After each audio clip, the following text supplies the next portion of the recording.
RAMTEC was formed when the need for skilled positions was really recognized in the county.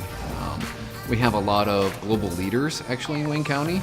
The problems they faced before RAMTEC, we are in the process of trying to alleviate. And the problem was this: when it comes to skilled manufacturing, there was simply a shortage of people available and trained to be able to fill these positions. The skills that you will acquire in this class lead down many paths. Some students will take this career option and say, I've always wanted to serve our country in the military. A number of my students, this is laying a foundation for their college work where they want to go on and study. And other students have said, you know what, I want to go straight into industry. I know machinists make a good living. Directly out of the Robotics and Automation program, our students are looking at either sort of an entry-level operator job or even an entry-level programmer job. Once the students leave the RAMTEC program and graduate from the RAMTEC program, there are 2-year and 4-year post-secondary options.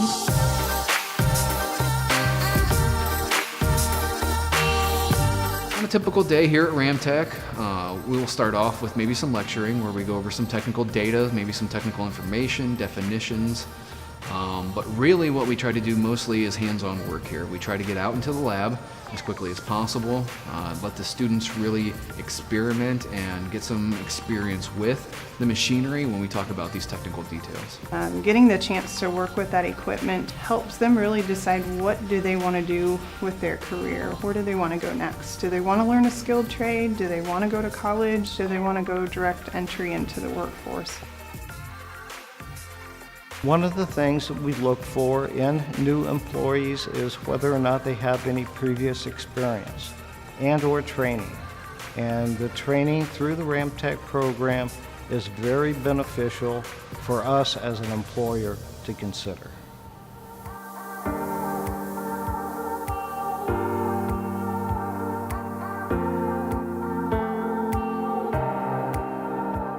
I guess one of the most surprising things to our students would be the different types of math that we do. No one has to be a true mathematician, but an appreciation for mathematics, the logical nature of mathematics. I say we use applied mathematics, we use applied chemistry, science here in manufacturing every single day. I think just the exposure and the training, even if they end up deciding not to go on that career path, the other skills that they're learning, like problem solving and working with teams, is going to help them no matter what career path they decide. I think our students, the big thing is that their eyes are just opened to how things are made and that they can be part of it. And that, guess what? It's just average people that we know who are part of making all this stuff happen day in and day out. And we take it for granted. And we don't have to take it for granted. These are great careers, great options that pay benefits and have excellent wages that go with it. And with that goes great job security.